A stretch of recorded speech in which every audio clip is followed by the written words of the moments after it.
2050, sino po may alam dito? Sana, nakarinig na po tayo ng Millennium Development Goal. Alam po natin yun? National Objectives for Health. Yung po Millennium Development Goal, ito po ay nangyari na mga pinag-usapan, pinag-kasunduan ng almost 1,179 countries pa yun. They made internationally, these countries, the leaders, the health leaders, the different leaders of the different countries who signed, have committed to achieve development goals. One po sila, kaya pinirmahan, isa po doon itong number 5. But the health-related goals, doon sa walong yun, there are 5 health-related Millennium Development Goals na pinagkakasunduan po na magtutulong-tulong ang iba't ibang countries to achieve this goal. Yung number 1 nila is poverty reduction, mga hunger mitigation, na naririnig po natin yan, yung pamangklase program ng ating presidente, Loya Maramalalahoyo. Yung isa, yung sa mga health-related goals, the most problematic goal to achieve. Na medyo sinasabi natin, we have the reluctance to say that we can achieve that by 2015 is the reduction of maternal mortality ratio by 75%. It's a tall order considering na andoon po tayo ngayon sa 162 per 100,000 live births. Ang target po, ano po yun?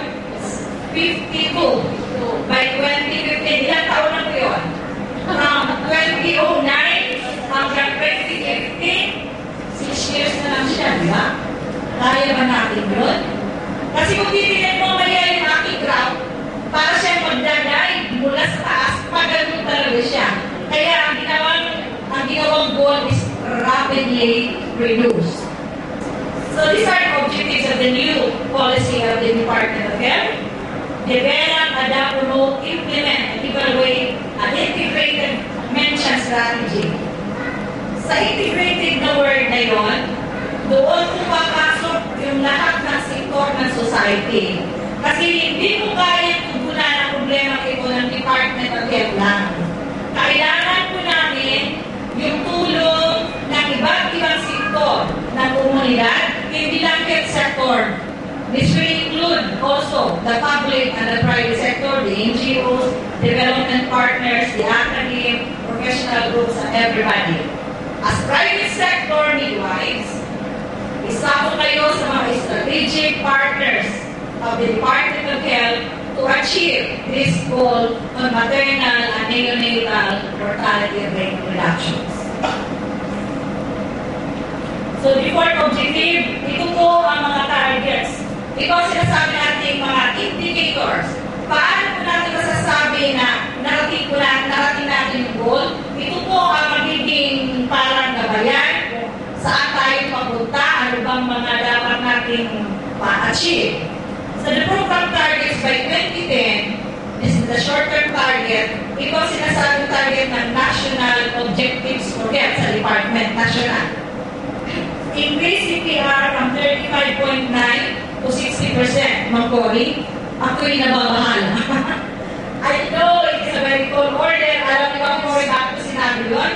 Ang last, not to preempt the dissemination of the 2008 NDHS, parang kaunti lang po ang inusog natin. I think it's about 36 Magkori, am I right? For the CPR. Contraceptive prevalence rate of the modern methods. Kasi ang total po nasa 50, almost 50 something. Total, meaning both the modern and the traditional methods. Kung sa artificial modern method lang tayo, nasa 36% yung latest. So, papunta sa 60, my God, it will take us a long way. Ganon po ang ambisyon natin to reach that goal. Because that will spell a difference in saving so many lives. Because family planning based on the research conducted can help reduce death by 25 to 30%. Ang family planning program po makakatulong na mabawasan yung mga namamatay sa panganganak. Kasi kung walang magbubuntis, walang mamamatay na nanay sa panganganak, di ba?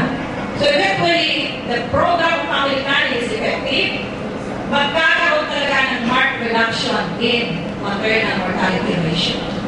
Increased percentage of pregnant women with 4 antenatal visits from 70 to 80%. Medyo okay tayo dito.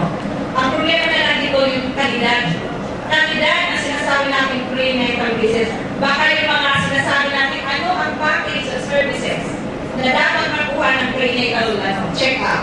Hindi po lahat maibibigay. As midwives, alam nyo yun, ano ba ang minimum service package na masasabi natin na ibigay natin ang quality service to the mothers. Ito ang medyo mahirap din. Skilled birth attendance. SBA is skilled birth attendance and may nilagdag. Facility-based delivery. Ano yung sabihin ng facility-based? Either in a health facility, yung sinasabi natin mga birthing clinics, yun na. Hospitals, yun na sinasabi natin dito ang nag-bimong ang simong facilities. Mataas po siya from 40% to 80%. As of now, medyo mababa pa ang SPA natin. Skilled birth attendance, hindi pa rin siya nakakaabot sa ideal percentage. Yung sunod is fully immunized child. From 70 to 95%, medyo i-contract tayo sa immunization. The API program is doing well. Nasa 80% na po tayo ngayon. So, to reach 95 is not really a big burden. So, ano magiging guidelines sa bagong polisiya ito? Province-wide and citywide system as the unit for planning. So, magkakaroon ng mga dissemination, orientation, planning will be included kung paano namin siya i-localize. Remember, after the devolution sa local government code of 1991, ang frontliners na ngayon hindi na ang Department of Health. Ang frontliners are the local government units. Ang role ng Department of Health is to set guidelines, standards, and policies. So, sa amin is to capacitate, to extend technical assistance, paano gagawin sa local level. So, ang isang malaking problema, madali po sabihin na, sige, i-localize na yan, i-implement na yan. But the actual work associated with implementation is a very big question mark. Remember that. Pareho lang yun sa mga batas, di ba? O, ang mga batas natin, ang pinakamaraan na tayong batas na enacted, lahat na yata ng problema, may sagot, may karampatang law to answer that. Pero anong nangyayari? Implementation and enforcement is a different thing.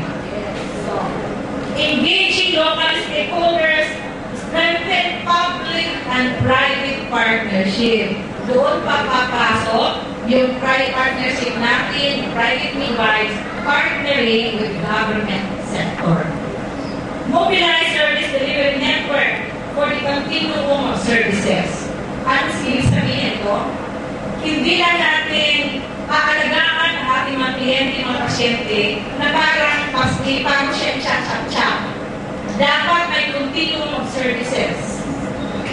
Improve delivery of services in the maternal and the neonatal service package. Next slide, please. Develop and support demand-side intervention. Ano ibig sabihin yan? Mayroon po mga studies conducted na sinasabi na kahit mayroong health professional, may access sila kung saan yung clinic, pero yung mga pasyente hindi pa rin pumupunta doon. It is not an assurance that if you create the supply side, mayroon kang health center, mayroong health worker, na pupunta yung mga pasyente. So dapat, if you take care of the supply side, we should also address the demand side. Kasi kung hindi ko magbalanse, walang halimbawa sa private midwives. Kung kahit saan lang maglagay tayo ng mga clinics, and yet there's no demand for that service, then the sustainability will become a big question and a big problem. So ano yung guideline number 1? Yung sinabing province-wide and city-wide health system delineated by political geographic jurisdiction. Para mapalaganap po yung servisyo, yung package na sinasabi